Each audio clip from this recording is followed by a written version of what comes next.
Magandang umaga, hapon o gabi, binibining may. Purihin si Jesus at si Maria. Ang pangalan ko po ay Ivor Vaname F. Obshoma, galing sa Section 11 Humes Communion. Sa video na ito, ipapakita ko kung paano magluto ng masarap at simpleng pork adobo. Layunin ng gawain ito na maipakita ang tamang proseso ng pagluluto gamit ang mastong sangkap at maayos na pagkakasunod-sunod ng mga hakbang. Unang-una, ang mga sangkap na gagamitin ko ay 1 kilo ng baboy, 2 pulang sibuyas, 1 buong bawang, 5 dahon ng laurel, 1 kutsara ng pamintang buo, 1 tasa ng suka, 1 tasa ng toyo, MSG seasoning ayon sa panlasa, at 3 kutsarita ng brown sugar. At ang mga kagamitan naman ay kutsilyo, chopping board, kawali uwok, at kalan. Sandok Sandok. at sandok.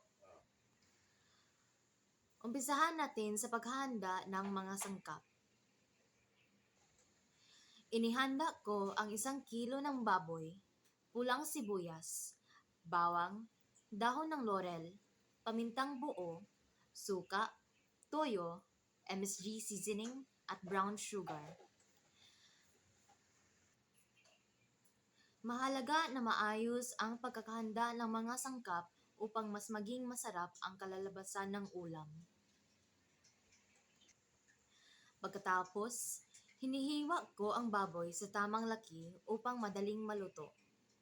Hinuhugasan ito ng mabuti bago lutuin para masigurong malinis at ligtas kainin.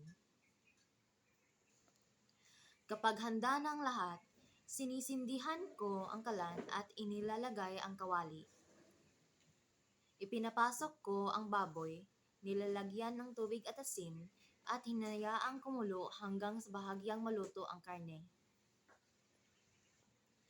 Habang medyo malambot na ang baboy, idinadagdag ko ang mga pampalasa tulad ng sibuyas, bawang, laurel at paminta at hinahalo ito upang lumabas ang lasa.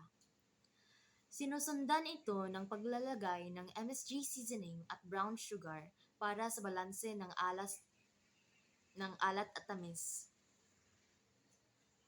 Sunod, ibinubuhos ko ang suka at toyo, saka hinahalo ng maigi.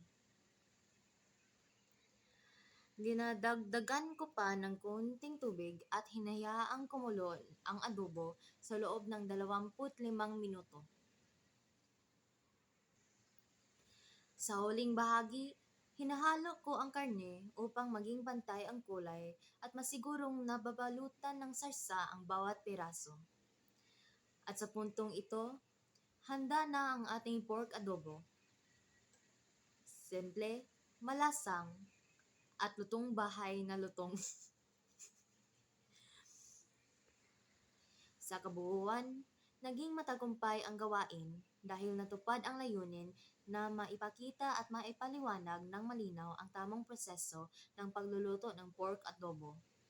Maayos na naisagawa ang bawat hakbang kaya naging madali itong sundan. Bilang refleksyon, napagtanto ko na mahalaga ang malinaw na paliwanag at tamang pagsunod sa mga hakbang upang makamit ang magandang kinalabasan.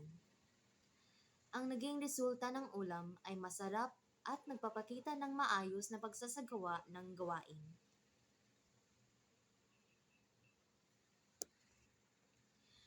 Maraming salamat po at naway pagpalain ka ng buong may kapal. Paalam at salamat po, Binibining May. Naway pagpalain ka ng buong may kapal.